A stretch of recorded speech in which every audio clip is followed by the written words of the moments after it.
Hello friends. आज हम इस वीडियो में महेश कुमार बनवाल की एनसीईआरटी पर आधारित समान अध्ययन बुक जो कि 8वीं सीरीज के नाम से आई है, उस किताब से हम आधुनिक भारत अध्याय 24 गवर्नर, गवर्नर जनरल और वायसराय से संबंधित महत्वपूर्ण प्रश्नों को देखेंगे जो आने वाले एग्जाम में आपको हेल्प करेगा। इससे पहले ऑलरेडी हमने प्राचीन भारत और मध्यकालीन भारत से संबंधित अध्याय 20 तक हमने करा रखा है। उसका लिंक डिस्क्रिप्शन दिया हुआ है या फिर प्लेलिस्ट में जाके आप देख सकते हैं। साथ ही साथ बीपीएससी तैयारी से संबंधित अपडेट पाने के लिए हमारा टेलीग्राम चैनल ज्वाइन कर सकते हैं, उसका लिंक भी डिस्क्रिप्शन में दिया हुआ है। तो चलिए फिर शुरू करते हैं और देखते हैं आज का पहला सवाल। आज का पहला सवाल है, भारत का प्रथम भारतीय गवर्नर जनरल कौन था? बताना है भारत का प्रथम भारतीय गवर्नर जनरल कौन था। तो दिए गए ऑप्शन में बी ऑप्शन सही है, ध्यान रखिएगा। भारत का प्रथम भारतीय गवर्नर जनरल सी राजगोपालाचारी था। ठीक है, भारत का प्रथम भारतीय गवर्नर जनरल सी राजगोपालाचारी थे और भारत का अंतिम भी भारतीय गवर्नर जनरल सी राजगोपालाचारी ही थे। ठीक है, बाकी ध्यान रखिएगा, स्वतंत्र भारत का प्रथम गवर्नर जनरल कौन थे? Lord Mountbatten. ठीक है, भारतीय नाम जब आए तो राजगोपालाचारी होगा और सिर्फ पूछे कि स्वतंत्र भारत का प्रथम गवर्नर जनरल कौन था, तो लॉर्ड माउंटबेटन था। ठीक है, बाकी ध्यान रखिएगा यहाँ पे चक्रवर्ती राजगोपालाचारी राजा जी के नाम से भी जाने जाते थे। वे स्वतंत्र भारत के द्वितीय गवर्नर जनरल एवं प्रथम भारतीय गवर्नर जनरल थे। ठीक है, प्रथम भारतीय पूछा जाए तो राजगोपालाचारी थे, द्वितीय गवर्नर जनरल थे क्योंकि इससे पहले लॉर्ड माउंटबेटन बन चुके थे। वे दक्षिण भारत में कांग्रेस के प्रमुख नेता थे। वर्ष 1937 में हुए प्रांतीय चुनाव में वे मद्रास प्रांत के प्रधानमंत्री चुने गए थे। स्वतंत्र भारत के प्रथम गवर्नर जनरल लॉर्ड माउंटबेटन थे। ठीक है, और दूसरा कौन थे और अंतिम कौन थे? सी राजगोपालाचारी। ठीक है, चलिए अगला सवाल है, बंगाल का प्रथम गवर्नर जनरल कौन था? बंगाल का प्रथम गवर्नर जनरल कौन था? Lord Clive, Warren Hastings, lord John Shore या फिर लॉर्ड कॉर्नवालिस? तो याद रखना है, बंगाल का प्रथम गवर्नर जनरल वारेन हेस्टिंग था। बी ऑप्शन यहाँ पे बिल्कुल ही सही होगा। ठीक है, ध्यान रखिएगा, बंगाल का प्रथम गवर्नर जनरल वारेन हेस्टिंग था। और यही सवाल पूछा जाए आपसे कि बंगाल का अंतिम गवर्नर जनरल कौन था, तो याद रखिएगा विलियम बेंटिंक। ठीक है, विलियम बेंटिंक था बंगाल का अंतिम गवर्नर जनरल।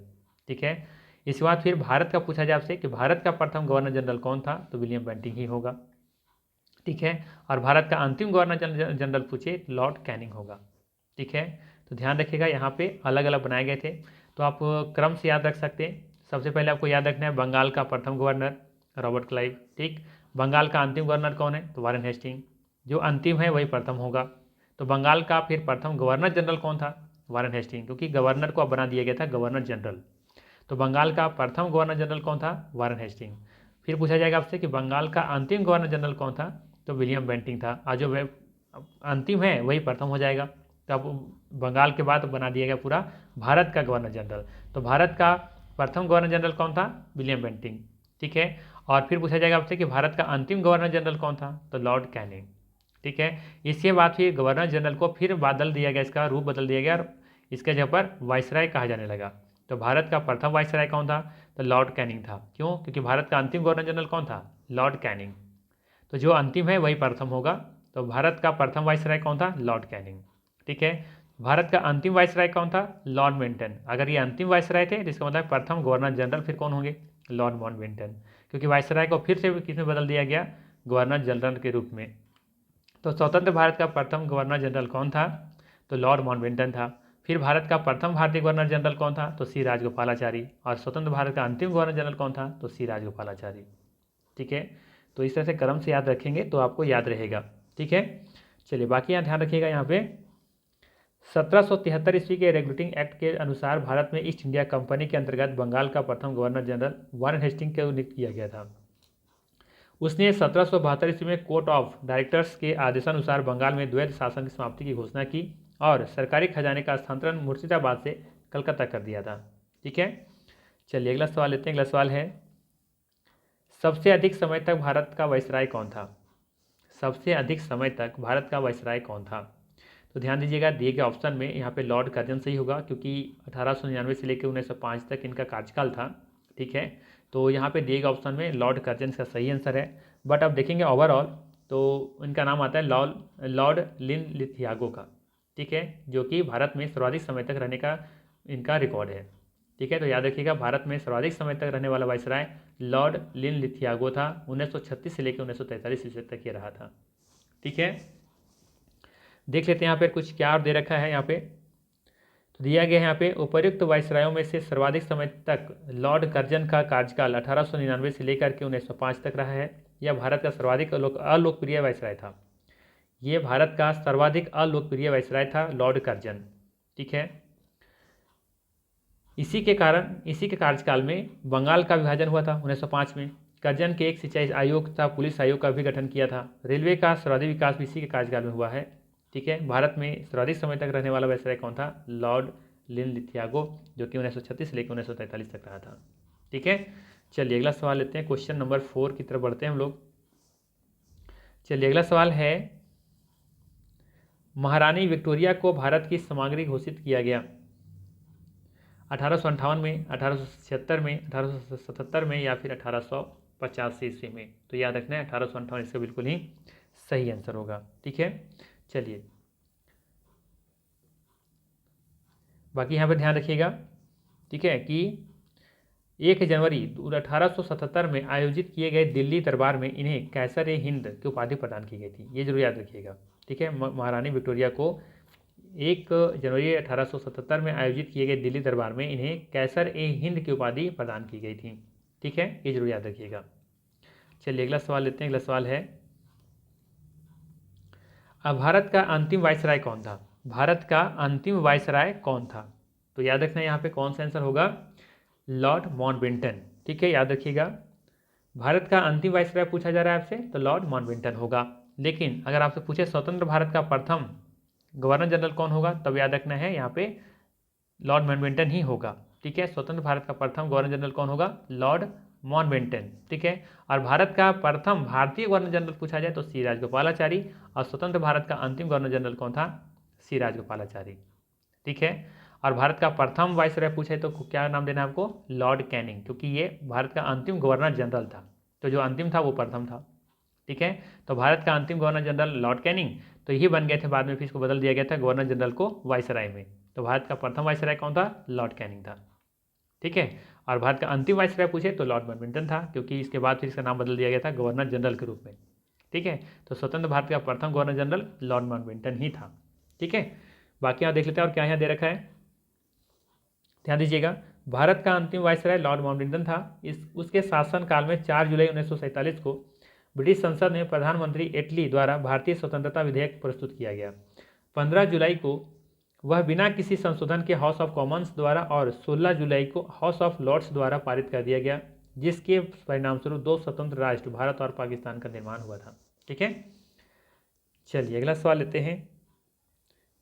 अगला सवाल है, 1858 ईस्वी को महारानी विक्टोरिया का घोषणा पत्र इलाहाबाद में किसने पढ़कर सुनाया था?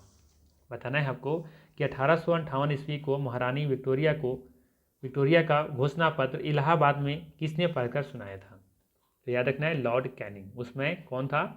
लॉर्ड कैनिंग ही था वायसराय। ठीक है, तो ऑप्शन 1 यहाँ पे बी बिल्कुल ही सही होगा। लॉर्ड कैनिंग इसका सही आंसर है। आइए थोड़ा सा डिटेल्स देख लेते हैं। 1 नवंबर 1858 ईस्वी को इलाहाबाद में आयोजित दरबार में लॉर्ड कैनिंग ने महारानी विक्टोरिया का घोषणा पत्र पढ़ा था। ठीक है, इस उद्घोषण के अनुसार ईस्ट इंडिया कंपनी के शासन का अधिकार ब्रिटिश सम्राट को दे दिया गया। भारत में ब्रिटिश साम्राज्य के विस्तार पर रोक लगा दी गई। राजाओं को उनके उत्तराधिकारी गोद लेने के अधिकार को मान्यता दी गई तथा लोगों के धार्मिक मामलों में हस्तक्षेप न करने की नीति अपनाई गई थी। ठीक है, तो याद रखिएगा यहाँ पे इसका आंसर क्या है? B option. चलिए अगला सवाल लेते हैं। अगला सवाल है, लॉर्ड कॉर्नवालिस की कब्र कहाँ पर स्थित है? बताना है आपको कि लॉर्ड कॉर्नवालिस की कब्र कहाँ पर स्थित है। तो ध्यान रखिएगा, लॉर्ड कॉर्नवालिस की कब्र गाजीपुर में स्थित है। ये ऑप्शन यहाँ पे बिल्कुल ही सही है। ठीक है, आइए थोड़ा सा डिटेल्स देख लेते हैं। लॉर्ड कॉर्नवालिस जो कि 1786 से लेकर के 1793 ईस्वी तक इनका कार्यकाल है, तक बंगाल का गवर्नर जनरल रहा। इससे भारत में अस्थायी बंदोबस्त, पुलिस व्यवस्था और सिविल सेवा के प्रवर्तक के रूप में जाना जाता है। ठीक है, कॉर्नवालिस को ही अस्थायी बंदोबस्त, पुलिस व्यवस्था, सिविल सेवा के प्रवर्तक के रूप में जाना जाता है। एग्जाम में पूछा गया सवाल है कि सिविल सेवा के प्रवर्तक कौन थे, तो लॉर्ड कॉर्नवालिस ही थे। अस्थायी बंदोबस्त किसने शुरुआत की थी, तो लॉर्ड कॉर्नवालिस ने की थी। पुलिस व्यवस्था इन्हीं का देन था। ठीक है, तो जरूर याद रखिएगा, इंपॉर्टेंट हो जाता है एग्जाम की दृष्टि से। कॉर्नवालिस संहिता शक्तियों के पृथक्करण के सिद्धांत पर आधारित थी। उसने राजस्व एवं न्याय प्रशासन को पृथक कर दिया। इसकी मृत्यु 5 अक्टूबर 1805 को गाजीपुर यानी कि उत्तर प्रदेश में जो है में हुई थी। यहाँ इसकी कब्र स्थित है। ठीक है, कहाँ पे, उत्तर प्रदेश से गाजीपुर में। ठीक है, कोई दिक्कत नहीं होना चाहिए। चलिए अगला सवाल है, किस कंपनी ने सर्वप्रथम भारत में रेल यात्रा प्रारंभ की थी। किस कंपनी ने सर्वप्रथम भारत में रेल यात्रा प्रारंभ की थी, तो सभी को पता होगा Great Indian Peninsula Railway. B option यहाँ पे सही है। ठीक है, आइए जानकारी लेते हैं थोड़ा सा इसके बारे में। ध्यान रखिएगा, भारत में सर्वप्रथम रेल 16 अप्रैल 1893 ईस्वी को चला था, बोरी बंदर से लेके ये थाने तक। ठीक है, बोरी बंदर का जो आधुनिक नाम है वो क्या है, शिवाजी टर्मिनल। ठीक है, के मध्य चलाई गई थी। इस रेल यात्रा का प्रारंभ एवं प्रबंधन ग्रेट इंडियन पेनिनसुला के रेलवे द्वारा किया गया था, जो कि 34 किलोमीटर चला था। आई थिंक 500 सवारी लेकर चला था। ठीक है, ये ध्यान रखिएगा। रेलों के निर्माण और विकास के लिए निजी कंपनियों को मुफ्त भूमि दी गई और उनके द्वारा लगाई गई पूंजी पर 5% ब्याज दिया गया। लॉर्ड डलहौजी के कार्यकाल में भारत में रेलवे, विद्युत तार, डाक तार एवं चार्ल्स फूड डिस्पैच उच्च शिक्षा के लिए लागू हुआ था। तो ये लॉर्ड डलहौजी के नाम पर जरूर याद रखिएगा कि लॉर्ड डलहौजी ने ही के काल में ही देखेंगे कि रेलवे, विद्युत तार, डाक सुधार, चार्ल्स फूड डिस्पैच जो किसी उच्च शिक्षा से संबंधित था, इन चीज़ों को लाया गया था। ठीक है, और सर्वाधिक विकास किनके कार्यकाल में हुआ था, लॉर्ड कर्जन के काल में। ठीक है, सर्वाधिक अगर बात करें हम रेलवे का जो विकास हुआ था वो लॉर्ड कर्जन के काल में हुआ था। ठीक है, ध्यान रखिएगा। चलिए अगला सवाल लेते हैं। अगला सवाल है कि जब नेपोलियन की शक्ति के सामने यूरोप में साम्राज्य धराशायी हो रहे थे, तब किस गवर्नर जनरल ने भारत में ब्रिटिश पताका फहराया रखी। बताना है कि जब नेपोलियन की शक्ति के सामने यूरोप में साम्राज्य धराशायी हो रहे थे, तब किस गवर्नर जनरल ने भारत में ब्रिटिश पताका फहराई रखी। Lord Dalhousie, Lord Cornwallis, Lord Wellesley या फिर लॉर्ड हेस्टिंग। तो याद रखना है लॉर्ड वेलेजली इसका सही आंसर है। ठीक है, जब नेपोलियन की शक्ति के सामने यूरोप में साम्राज्य धराशायी हो रहे थे, तब लॉर्ड वेलेजली ने भारत में ब्रिटिश पताका फहराई रखी थी, याद रखनी है। ठीक है, आइए जानकारी लेते हैं थोड़ा सा इसके बारे में। लॉर्ड वेलेजली जो कि 1798 से लेकर 1805 ईस्वी तक बंगाल का गवर्नर रहा था, ये गवर्नर जनरल रहा था। भारत में सहायक संधि का प्रयोग लॉर्ड वेलेजली द्वारा किया गया, जिसका उद्देश्य ब्रिटिश के प्रभुत्व को स्थापित करना था। वेलेजली ने 1799 ईस्वी में मेहंदी हसन को तथा 1800 ईस्वी में जॉन मेलकम को बहुमूल्य उपहारों के साथ ईरान के शाह के दरबार में भेजा था। 1800 ईस्वी में नेपोलियन के आक्रमण को रोकने के लिए जनरल बेयर्ड के अधीन एक सेना मिस्र भेजी गई। ठीक है, किंतु इससे पूर्व ही नेपोलियन आत्मसमर्पण कर चुका था, अतः यह सेना वापस लौट आई थी। ठीक है, शायद इसके बारे में पढ़े होंगे आप लोग कभी। चलिए क्वेश्चन नंबर 10 लेते हैं। चलिए क्वेश्चन नंबर 10 है, किस वायसराय की हत्या अंडमान एवं निकोबार द्वीप समूह में जब वे भ्रमण पर थे एक दंडित अपराधी द्वारा की गई थी। किस वायसराय की हत्या कर दी गई थी अंडमान एवं निकोबार द्वीप समूह में जब वो घूमने गया था, भ्रमण के लिए गया था। तो याद रखिएगा ये था लॉर्ड मेयो। ठीक है, लॉर्ड मेयो इसका सही आंसर है। याद होगा कि लॉर्ड मेयो के कार्यकाल में ही सबसे पहले जनगणना शुरू की गई थी, है ना। ऐसे नियमित जनगणना तो रिपन के काल में कार्यकाल में शुरू हुआ था, बट लॉर्ड मेयो के काल में ही देखेंगे कि जनगणना की शुरुआत की गई थी, याद होगा आई थिंक। ठीक है, चलिए आइए डिटेल्स इस बारे में देखते हैं थोड़ा सा क्या दिया गया है यहाँ पे। लॉर्ड मेयो एकमात्र ऐसा वायसराय था जिसकी हत्या उसके कार्यकाल के दौरान एक अफगानी व्यक्ति शेर अली के द्वारा 1872 में अंडमान निकोबार में की गई थी। इसे कार्यकाल में कृषि विभाग 1872 ईस्वी की स्थापना की गई एवं भारत की प्रथम जनगणना 1872 में शुरुआत की गई थी। ठीक है, और नियमित जनगणना 1881 में शुरुआत हुआ था लॉर्ड रिपन के काल में। ठीक है, चलिए अगला सवाल लेते हैं। अगला सवाल है, आंगल नेपाल युद्ध किसके शासन काल में हुआ था। बताना है कि आंगल नेपाल युद्ध किसके शासन काल में हुआ था। तो याद रखिएगा लॉर्ड हेस्टिंग, लॉर्ड हेस्टिंग के काल में ही देखेंगे कि ये आंगल नेपाल युद्ध हुआ था। ठीक है, बी ऑप्शन यहाँ पे सही है। आइए जानकारी लेते हैं थोड़ा सा और। आंगल नेपाल युद्ध 1814 से लेकर 16 ईस्वी में लॉर्ड हेस्टिंग के काल में हुआ था, जिसके परिणाम स्वरूप सुगौली की संधि जो कि 1816 में हुआ था, और नेपाल के द्वारा इस संधि के अनुसार गढ़वाल, कुमायूं, शिमला, रानीखेत और नैनीताल आदि क्षेत्र अंग्रेजों को सौंप दिए गए। इसका सबसे बड़ा लाभ गोरखों को अंग्रेजी सेना में भर्ती होना था। ठीक है, चलिए अगला सवाल लेते हैं। अगला सवाल है, किस गवर्नर जनरल ने भारत में दास प्रथा को समाप्त किया था? बताना है कि किस गवर्नर जनरल ने भारत में दास प्रथा को समाप्त किया था। तो याद रखना है लॉर्ड एलन बरो। ठीक है, लॉर्ड एलन बरो देखेंगे कि भारत में दास प्रथा को समाप्त किया था। यहाँ पे बी ऑप्शन सही है। ठीक है, आइए जानकारी थोड़ा सा और लेते हैं। गवर्नर जनरल लॉर्ड एलन बरो, जो कि 1842 से लेकर 1844 से इनका कार्यकाल है। 1843 के एक्ट 5 द्वारा भारत में दास प्रथा का उन्मूलन किया गया। इसके कार्यकाल को कुशल आक्रमणीयता की नीति का काल भी कहा जाता है। इसके समय में प्रथम आंग्ल अफगान युद्ध समाप्त हुआ था। ठीक है, चलिए अगला सवाल लेते हैं। अगला सवाल है, तृतीय आंग्ल मराठा युद्ध किससे संबंधित है?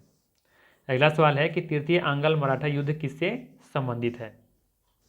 तो याद रखना है लॉर्ड हेस्टिंग्स से संबंधित है। ये तृतीय आंग्ल मराठा युद्ध लॉर्ड हेस्टिंग्स से संबंधित है। सी ऑप्शन यहाँ पे सही है।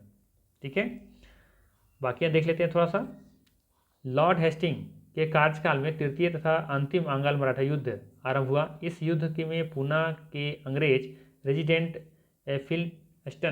एल्फिस्टन ने पेशवा बाजीराव द्वितीय को मराठों के पद की प्रधानता त्यागने पर विवश किया। इसके परिणामस्वरूप 13 जून 1817 को पुनः की संधि पर हुई थी तथा बाजीराव द्वितीय को पेंशन देकर कानपुर के समीप बिठूर भेज दिया गया था। ठीक है, चलिए अगला सवाल लेते हैं। अगला सवाल है, निम्नलिखित में से अवध का ब्रिटिश रेजिडेंट कौन था जब अवध का ब्रिटिश साम्राज्य में विलय हुआ? बताना है निम्नलिखित में से अवध का ब्रिटिश रेजिडेंट कौन था जब अवध का ब्रिटिश साम्राज्य में विलय हुआ था? तो याद रखना है जेम्स आउट्रम। ठीक है, ए ऑप्शन यहाँ पे सही है। ठीक है, बाकी देख लेते हैं। यहाँ जेम्स आउट्रम 1854 ईस्वी में अवध का ब्रिटिश रेजिडेंट बनाया गया था। 1856 ईस्वी में अवध का विलय ब्रिटिश साम्राज्य में जेम्स आउट्रम की रिपोर्ट के आधार पर कुशासन का आरोप लगा करके किया गया था। इस समय अवध का नवाब कौन था? वाजिद अली साहब। ठीक, 1857 ईस्वी के विद्रोह के समय लखनऊ में ब्रिटिश रेजिडेंट हेनरी लॉरेंस था, जो कि विद्रोहियों के हाथों ये मारा गया था। ठीक है, चलिए अगला सवाल लेते हैं। अगला सवाल है, भारत में स्थानीय स्वशासन किसके द्वारा प्रारंभ किया गया था? भारत में स्थानीय स्वशासन किसके द्वारा प्रारंभ किया गया था? अच्छा सवाल है, एग्जाम में पूछा गया सवाल है ना। बताना है आपको कि भारत में स्थानीय स्वशासन किसके द्वारा प्रारंभ किया गया था। याद रखिएगा लॉर्ड रिपन के द्वारा। ठीक है, इन्हीं के द्वारा नियमित जनगणना की शुरुआत हुई थी, है ना। और ध्यान रखिएगा ये लॉर्ड रिपन भारत का सबसे ये लोकप्रिय गवर्नर जनरल था। ठीक है, और लॉर्ड कर्जन सबसे अप्रिय। ठीक है, और सबसे लोकप्रिय कौन है? Lord Ripon. इसके अनेक सुधारात्मक कार्यों का सर्वाधिक महत्वपूर्ण कार्य स्थानीय स्वशासन की शुरुआत थी। इसके अंतर्गत ग्रामीण क्षेत्र में स्थानीय बोर्ड बनाए गए तथा जिलों में तहसील बोर्ड, जिला उप विभाग बनाने की योजना बनाई गई। ठीक है, नगरों में नगर पालिका गठन किया गया। इन संस्थाओं में गैर सरकारी सदस्यों की अधिक भागीदारी सुनिश्चित की गई। देखिए, गैर सरकारी सदस्यों के बीच में भागीदारी सुनिश्चित की गई थी। चलिए अगला सवाल है कि सती प्रथा का प्रतिबंध किसने लगाया था? ठीक है, 1828 में आया था ना ये। तो ध्यान रखिएगा यहाँ पे राजा राम मोहन राय से संबंधित है ये। सती प्रथा की स्थापना किसने किया था? राजा राम मोहन राय। और लेकिन प्रतिबंध किसने किया था, है ना? कानून कौन बनाया था सती प्रथा को बंद करने के लिए? उसमें कौन था? विलियम बेंटिंग था। ठीक है, सी ऑप्शन यहाँ पे सही है। ध्यान दीजिएगा यहाँ पे भारत का प्रथम गवर्नर जनरल विलियम बेंटिंग, ये 1828 से लेकर के 35 दिन का कार्यकाल है। ठीक है, इसने 1829 में धारा 17 के द्वारा विधवाओं की सती होने को प्रतिबंधित कर दिया था। ठीक है, धारा 17 के अंतर्गत आरंभ में यह कानून केवल बंगाल प्रेसिडेंसी में लागू था, तत्पश्चात इसे पूरे भारत में लागू कर दिया गया था। ठीक है, तो ध्यान रखिएगा सती प्रथा का स्थापना 1828 में होता है, बट ये धारा इसमें जो बनाया गया था 1829 में इसको बनाया गया था।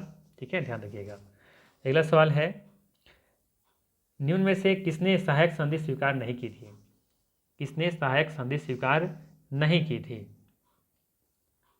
बताना है आपको किसने सहायक संधि स्वीकार नहीं की थी। तो याद रखना है इंदौर के होलकर ने सहायक संधि स्वीकार नहीं की थी। ठीक है, इंदौर के होलकर ने। ठीक है, आइए देखते हैं थोड़ा सा। लॉर्ड वेलेजली कंपनी को सर्वोच्च शक्ति के रूप में स्थापित करना चाहता था। इसकी यह साम्राज्यवादी योजना सहायक संधि के रूप में सामने आई। इसके अंतर्गत जिन रियासतों से संधि की जाती थी वे रियासतें ब्रिटिश मध्यस्थता के बिना अपनी स्वदेशी सैन्य नीति का संचालन नहीं कर सकती थी और इंदौर के होलकर द्वारा सहायक संधि स्वीकार नहीं की गई थी। ठीक है, चलिए अगला सवाल लेते हैं, क्वेश्चन नंबर 18। सवाल है यहाँ पे कि ब्रिटिश भारत की राजधानी का कलकत्ता से दिल्ली स्थानांतरण किसके शासनकाल में हुआ था। ब्रिटिश भारत की राजधानी का कलकत्ता से दिल्ली हस्तांतरण किसके शासनकाल में हुआ था। तो याद रखना है, सही आंसर है लॉर्ड हॉर्डिंग। ठीक है, लॉर्ड हॉर्डिंग के समय ही, है ना, होर्डिंग लगा करके ये बताया गया कि देखिए अब भारत की जो राजधानी होगा कलकत्ता से अब दिल्ली ले जाया जा रहा है। ठीक है, कब की घटना ये 1911 में। ठीक है, तो ये 1910 में मतलब वाइसराय बने थे ये लॉर्ड हॉर्डिंग। ठीक है, और 1911 में ही ये एक थे ना जॉर्ज पंचम करके, तो कोई उन जब आए थे, भारत आए थे, उनका आगमन हुआ था। ठीक है, दिल्ली दरबार का आयोजन किया गया था। वहीं पे ये बताई गई थी कि अब भारत की जो राजधानी है कलकत्ता से दिल्ली, इसको क्या किया जा रहा है, हस्तांतरित किया जा रहा है। ठीक है, तो लॉर्ड हॉर्डिंग थे उस समय। ठीक है, इन्हीं के शासनकाल में ऐसा हुआ था, तो याद रखना है। चलिए आइए देखते हैं, थोड़ा सा इसे जानकारी और लेते हैं। लॉर्ड हॉर्डिंग 1910 ईस्वी में भारत के वाइसराय बने थे। हॉर्डिंग के समय 1911 ईस्वी में जॉर्ज पंचम, ठीक है, इसी बारे में बात कर रहे थे कि आगमन पर दिल्ली दरबार लगाया गया था। इसी आयोजन के दौरान भारतीय राजधानी कलकत्ता से दिल्ली हस्तांतरित करने की घोषणा की गई थी और बंगाल विभाजन को रद्द भी किया गया था। 1905 में हुआ था लॉर्ड कर्जन के काल में बंगाल विभाजन, तो उसको फिर यहीं पे देखेंगे कि इसी दिल्ली दरबार में बंगाल विभाजन को रद्द किया जाता है और एक कूटनीति का है, राजनीति के हैं, जो भी कह सकते हैं आप, यहाँ से कलकत्ता से इसका जो केंद्र है वो कहाँ ले जाया जाता है, दिल्ली। ठीक है, कलकत्ता से स्थानांतरित करके दिल्ली इसकी राजधानी बनाई जाती है। ठीक है, ये भी एक कूटनीति ही थी। चलिए अगला सवाल लेते हैं। अगला सवाल है कि प्राचीन स्मारक संरक्षण अधिनियम किस गवर्नर जनरल के कार्यकाल में पारित हुआ था। बताना है आपको कि प्राचीन स्मारक संरक्षण अधिनियम किस गवर्नर जनरल के कार्यकाल में पारित हुआ था। तो याद रखना है लॉर्ड कर्जन। ठीक है, सी ऑप्शन यहाँ पे बिल्कुल सही होगा। लॉर्ड कर्जन के काल में ही देखेंगे, गवर्नर जनरल के कार्यकाल में ही देखेंगे कि प्राचीन स्मारक संरक्षण अधिनियम पारित किया गया था। ठीक है, आइए जानकारी लेते हैं थोड़ा सा। लॉर्ड कर्जन ने अपने शासनकाल में 1899 में सर एंटोनी मैकडोनाल्ड की अध्यक्षता में एक अकाल आयोग, वर्ष 1901 में सर कॉलिन मॉनक्रिफ की अध्यक्षता में सिंचाई आयोग तथा 1902 ईस्वी में सर एंड्रयू फेजर की अध्यक्षता में एक पुलिस आयोग का गठन किया। इसी के शासनकाल में देखेंगे कि सहकारी उदार समिति अधिनियम 1902 में जो पारित किया गया था तथा वर्ष 1905 में बंगाल विभाजन भी हुआ था लॉर्ड कर्जन के ही काल में। ठीक है, चलिए अगला सवाल लेते हैं। अगला सवाल है 1802 ईस्वी की, ध्यान दीजिएगा, 1802 ईस्वी की बसीन की संधि पर हस्ताक्षर किसके मध्य हुए थे। 1802 ईस्वी के बसीन की संधि पर हस्ताक्षर किसके मध्य हुए थे। तो याद रखना है ये अंग्रेजों और बाजीराव द्वितीय के मध्य हुआ था। ठीक है, 1802 में, तो बी ऑप्शन यहाँ पे सही दिख रहा है। ठीक है, आइए जानकारी लेते हैं। पेशवा बाजीराव द्वितीय और अंग्रेज के मध्य 31 दिसंबर 1802 को बसीन की संधि संपन्न हुई थी। इस सहायक संधि के तहत पेशवा बाजीराव द्वितीय का द्वारा ब्रिटिश रेजिडेंट रखना एवं 26 लाख रुपये अंग्रेजों को देना स्वीकार किया था। ठीक है, तो याद रखिएगा, इसके तहत पेशवा बाजीराव द्वितीय द्वारा ब्रिटिश रेजिडेंट रखना और 26 लाख रुपये अंग्रेजों को देना ये स्वीकार किया था इस संधि के तहत। ठीक है, चलिए अगला सवाल लेते हैं। अगला सवाल है बंगाल में द्विशासन प्रणाली द्वैध शासन किसके द्वारा लागू की गई थी। बताना है बंगाल में द्विशासन प्रणाली, जिसे द्वैध शासन भी कहते हैं, किसके द्वारा लागू की गई थी। तो याद होगा रॉबर्ट क्लाइव के द्वारा ये लागू की गई थी, जो कि बंगाल का प्रथम गवर्नर था। ठीक है, ये ऑप्शन सी ऑप्शन सही है यहाँ पे। ठीक है, ध्यान दीजिएगा, रॉबर्ट क्लाइव द्वारा मुगल सम्राट शाह आलम से हुई संधि के तहत कंपनी को 1765 ईस्वी में बंगाल, बिहार, उड़ीसा की दीवानी प्राप्त हुई थी। यहीं से बंगाल में द्वैध शासन की स्थापना हुई थी। इसके अंतर्गत कंपनी दीवानी और निजामत के कार्यों का निष्पादन भारतीयों के माध्यम से करती थी, लेकिन वास्तविक शक्ति कंपनी के पास होती थी। द्वैध शासन का जनक ये लियोनेल कॉर्टिस के जाना जाता है, ध्यान रखिएगा। द्वैध शासन का जनक लियोनेल कर्टिस को माना जाता है, याद रखना है। चलिए अगला सवाल लेते हैं। सवाल है कि वेलोर का विद्रोह किस गवर्नर जनरल के समय हुआ था। वेलोर का जो विद्रोह हुआ था ना, ये किस गवर्नर जनरल के समय हुआ था, ये आपको बतानी है। तो याद रखना है सर जॉर्ज बालो। ठीक है, डी ऑप्शन यहाँ पे सही है। ठीक है, याद रखिएगा। वेलोर का विद्रोह 1806 ईस्वी में गवर्नर जनरल जॉर्ज बार्लो के कार्यकाल में हुआ था। यह भारतीय सैनिकों का प्रथम धार्मिक विद्रोह था। इस समय वेलोर का शासक लॉर्ड विलियम बेंटिंग था। ठीक है, भारतीय सैनिकों ने एक विशेष प्रकार की पगड़ी पहनने, दाढ़ी मुड़वाने तथा तिलक न लगाने के विरुद्ध विद्रोह कर दिया था। ठीक है, यही था वेलोर का विद्रोह, याद रखना है। अगला सवाल है 18वीं शताब्दी के उत्तरार्ध में किसे प्रायः कंपनी बहादुर की शानो शौकत का स्थानीय प्रतिनिधि कहा जाता था। सवाल क्या है, 18वीं शताब्दी के उत्तरार्ध में किसे प्रायः कंपनी बहादुर की शानो शौकत का स्थानीय प्रतिनिधि कहा जाता था। तो यह था दरोगा। ठीक है, दरोगा को कहा जाता था, बी ऑप्शन सही है। ध्यान दीजिएगा, 18वीं शताब्दी के उत्तरार्ध में दरोगा को कंपनी बहादुर की शानो शौकत के स्थानीय प्रतिनिधि कहा जाता था। इसकी नियुक्ति एवं इसका पर्यवेक्षण मजिस्ट्रेट द्वारा किया जाता था। वर्ष 1793 ईस्वी में लॉर्ड कॉर्नवालिस द्वारा जमींदारों को उनके पुलिस कर्तव्यों से अलग कर दरोगा की नियुक्ति की गई थी। ठीक है, चलिए अगला सवाल लेते हैं। अगला सवाल है ब्रिटिश भारतीय राज्य क्षेत्र का अंतिम प्रमुख विस्तार हुआ था। ब्रिटिश भारतीय राज्य क्षेत्र का अंतिम प्रमुख विस्तार हुआ था किसके काल में, ये आपको बतानी है। तो याद रखना डफरिन के समय में। ब्रिटिश भारतीय राज्य क्षेत्र का अंतिम प्रमुख जो विस्तार हुआ था वो डफरिन के समय में हुआ था।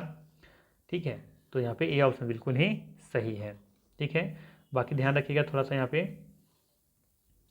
1885 में, है ना, इसी समय देखेंगे आपकी भारतीय राष्ट्रीय कांग्रेस की स्थापना भी हुई थी, है ना। तो यहाँ पे देखेंगे कि 1885 में तृतीय आंग्ल बर्मा युद्ध हुआ और 1 जनवरी 1886 को संपूर्ण बर्मा का ब्रिटिश भारत में मिला दिया गया था, जो ब्रिटिश भारतीय राज्य क्षेत्र का अंतिम प्रमुख विस्तार था। इस समय वाइसराय कौन था, लॉर्ड डफरिन ही था। ठीक है, डफर था ये। ठीक है, चलिए अगला सवाल लेते हैं। चलिए सवाल है यहाँ पे कि भारत में वित्तीय विकेंद्रीकरण किसने प्रारंभ किया था। क्या बताना है कि भारत में वित्तीय विकेंद्रीकरण किसने प्रारंभ किया था। तो याद रखना है लॉर्ड मेयो। ठीक है, लॉर्ड मेयो इसका सही आंसर है, ध्यान रखिएगा। आइए जानकारी लेते हैं थोड़ा सा इसके बारे में और। भारत में वित्तीय विकेंद्रीकरण 1870 में लॉर्ड मेयो ने किया था। ठीक है, इसने प्रांतीय सरकारों को अपने स्थानीय वित्त और कार्यों को प्रबंधन के लिए विकेंद्रीकरण की नीति के साथ स्थानीय स्वशासन का विकास के लिए जिम्मेदार बनाने का पहला व्यवस्थित प्रयास भी किया था।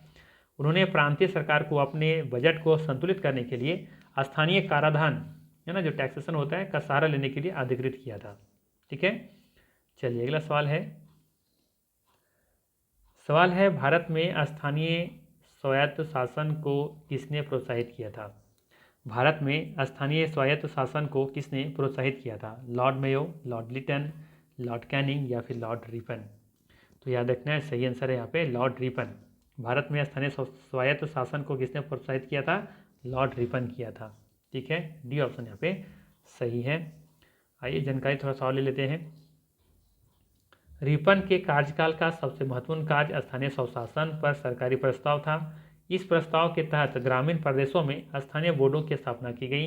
प्रत्येक जिले में, ठीक है, जिला उपविभाग, तालुका अथवा तहसील बोर्ड बनाने की आज्ञा हुई थी। नगरों में नगरपालिकाएं स्थापित की गई। इन स्थानीय संस्थाओं को निश्चित कार्य तथा आय के साधन दिए गए। चलिए अगला सवाल लेते हैं। सवाल यहाँ पे क्या दे रखा है, निम्नलिखित में से कौन सा एक सही सुमेलित है। ठीक है, लॉर्ड एलनबेरो अवध का विलय, लॉर्ड डलहौजी सिंध का विलय, लॉर्ड वेलेजली चतुर्थ आंग्ल मैसूर युद्ध से संबंधित है, और या फिर सर जॉन शोर तृतीय आंग्ल मराठा युद्ध से संबंधित है। बताना है कौन सा सही है। ठीक है, तो यहाँ पे देखेंगे कि लॉर्ड वेलेजली जो कि चतुर्थ आंग्ल मैसूर युद्ध से संबंधित है, बिल्कुल सही है। शायद इस तरह का पीछे सवाल हम लोग देखे थे। ठीक है, तो यहाँ पे सी ऑप्शन बिल्कुल ही सही है, ध्यान रखिएगा। बाकी ध्यान रखिएगा यहाँ पे लॉर्ड एलनबरो के बारे में, ये सिंध का ब्रिटिश राज में अगस्त 1843 में ये विलय हुआ था। लॉर्ड डलहौजी के शासनकाल में कुशासन के आरोप में अवध का विलय किया गया था, और लॉर्ड वेलेजली के शासनकाल में चतुर्थ आंग्ल मैसूर युद्ध हुआ था, जबकि लॉर्ड हेस्टिंग के कार्यकाल में तृतीय आंग्ल मराठा युद्ध हुआ था। हेस्टिंग के कार्यकाल में तृतीय आंग्ल मराठा युद्ध हुआ था, जबकि लॉर्ड वेलेस्ली के शासनकाल में चतुर्थ आंग्ल मैसूर युद्ध हुआ था। ठीक है। और लॉर्ड डलहौजी के शासनकाल में कुशासन के आरोप में लगा करके अवध को विलय किया था, क्योंकि पता होगा आपको कि हड़प की नीति कौन अपनाई थी, लॉर्ड डलहौजी ही अपनाया था। इसी के शासनकाल में ट्रेन भी चली थी। ठीक है। और लॉर्ड एडनबरो के बारे में याद रखना है कि सिंध का ब्रिटिश राज में अगस्त में ये विलय किया था। ठीक है। तो ये था यहाँ पे मोस्ट इंपॉर्टेंट यहाँ पे 27 MCQ। ठीक है। इसके अलावा थोड़ा सा जानकारी और ले लीजिए। ये तो इसमें कुछ सवाल दिए गए थे, इसके अलावा कुछ और दे रखा है जो कि एग्जाम में पूछा जाता है। थोड़ा सा 5 मिनट का समय लेंगे यहाँ पे हम। ठीक है। देखिएगा, रेगुलेटिंग एक्ट जो कि पूछा जाता है। ठीक है। रेगुलेटिंग एक्ट 1773 में आया था। ठीक है। किसके काल में? तो वारेन हेस्टिंग के काल में। क्या होता है इसमें? तो ईस्ट इंडिया कंपनी और ब्रिटिश शासन का सीमित नियंत्रण प्रारंभ हुआ था। ठीक है। फिर आया था ईस्ट इंडिया एक्ट 1784 में। इसमें गवर्नर कौन था? वारेन हेस्टिंग था। बोर्ड ऑफ कंट्रोल की स्थापना की गई थी। इस बात याद रखना है चार्टर्ड एक्ट 1813 वाला। इसमें देखेंगे वायसराय कौन था? लॉर्ड मिंटो था। ठीक है। कंपनी की व्यापारिक एकाधिकार समाप्त किया गया था इसमें। सती प्रथा निषेध कानून 1829 में आया था। उसमें वायसराय कौन था? लॉर्ड विलियम बेंटिंग था, जो कि हम लोग सॉल्व देखे थे वहाँ पे। सती प्रथा पर प्रतिबंध लगा दिया गया था इसमें। चार्टर्ड एक्ट 1833 में क्या हुआ था? तो यहाँ पे देखेंगे कि लॉर्ड विलियम बेंटिंग उसमें वायसराय थे, गवर्नर जनरल थे। ठीक है। और ये बंगाल का अंतिम गवर्नर जनरल, भारत का प्रथम गवर्नर जनरल बना दिया गया। ठीक है। बंगाल का अंतिम गवर्नर जनरल भारत का प्रथम गवर्नर जनरल बनाया गया था। ठीक है। तो ध्यान रखिएगा, यहाँ पे पहले बंगाल का गवर्नर जनरल था और फिर इसमें देखेंगे कि ये जो बंगाल का गवर्नर जनरल था, ये पूरे भारत का फिर बना दिया जाता है गवर्नर जनरल। ठीक है। तो किस एक्ट के तहत? तो चार्टर्ड एक्ट 1833 के तहत। ठीक है। इसमें देखेंगे कि उसमें जो गवर्नर जनरल कौन था? लॉर्ड विलियम बेंटिंग था। चार्टर्ड एक्ट 1853 में फिर क्या हुआ था? ठीक है। 33 के बाद 53 में जो आया था, ये उसमें देखेंगे कि यहाँ पे लॉर्ड डलहौजी था। ठीक है। और कंपनी का मात्र न्यास के रूप में भारत पर, ठीक है, ये नियंत्रण लाया गया था। ठीक है। इसके अलावा और भी बहुत सारे प्रावधान किए गए थे, लेकिन जो मुख्य रूप से थे उनका यहाँ पे जिक्र किया गया है, ध्यान रखिएगा। चलिए आगे है, एक आया था आपका यहाँ पे हिंदू विधवा पुनर्विवाह अधिनियम। ठीक है। लॉर्ड कैनिंग के शासनकाल में यह इसमें क्या हुआ था? तो विधवा विवाह को कानूनी मान्यता प्रदान की गई थी। ठीक है। फिर है भारत सरकार अधिनियम 1858। इसमें लॉर्ड कैनिंग था। ठीक है। भारत पर ब्रिटिश क्राउन के प्रत्यक्ष शासन का आरंभ हुआ था यहाँ पे। और फिर है आया भारतीय परिषद अधिनियम 1861। इसमें देखेंगे किसका शासनकाल में आया था? तो लॉर्ड कैनिंग के ही शासनकाल में आया था। और ये क्या हुआ था इसमें? तो गवर्नर की परिषद में भारतीयों को प्रवेश प्रारंभ हुआ था। गवर्नर के परिषद में भारतीयों को प्रवेश दी जाने लगी।